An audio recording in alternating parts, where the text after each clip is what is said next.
आज हम जानने वाले हैं जीड पियाजे से संबंधित 3 महत्वपूर्ण शब्द। जैसे कि आपने देखा होगा स्कीमा क्या होता है, आत्मसातीकरण क्या होता है या फिर समायोजन क्या होता है। तो स्कीमा क्या होता है, ये एक सूचनाओं का छोटा पैकेट होता है, व्यवस्थित सूचना।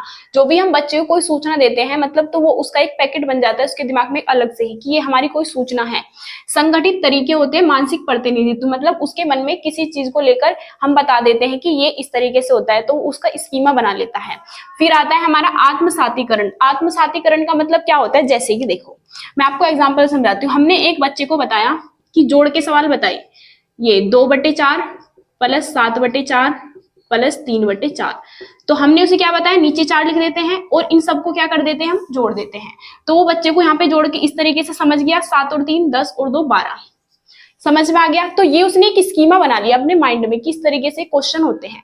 अब देखो आत्मसातीकरण में अब हमने इसे कोई नया कॉन्सेप्ट सिखाया। जैसे कि हमने बच्चे को क्या सिखाया, ये हमारा 2/3 प्लस 7/5 प्लस 3/4 हमने उसे ये क्वेश्चन दे दिया। तो बच्चा यहाँ पे क्या गलती करता है, ऊपर वाले ऊपर जोड़ देता है और नीचे वाले नीचे।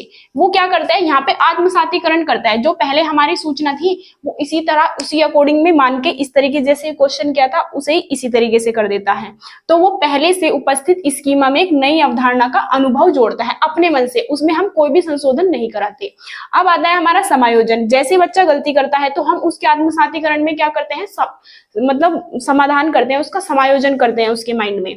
नए अनुभव के अनुकूल उपस्थिति स्कीमा का संशोधन करता है।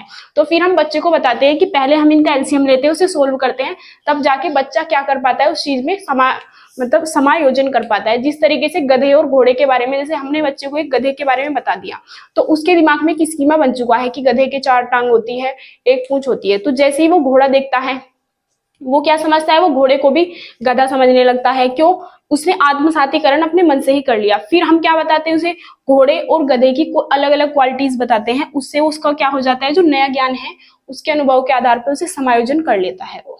इसी तरह की जानकारी प्राप्त करने के लिए चैनल को सब्सक्राइब कीजिए।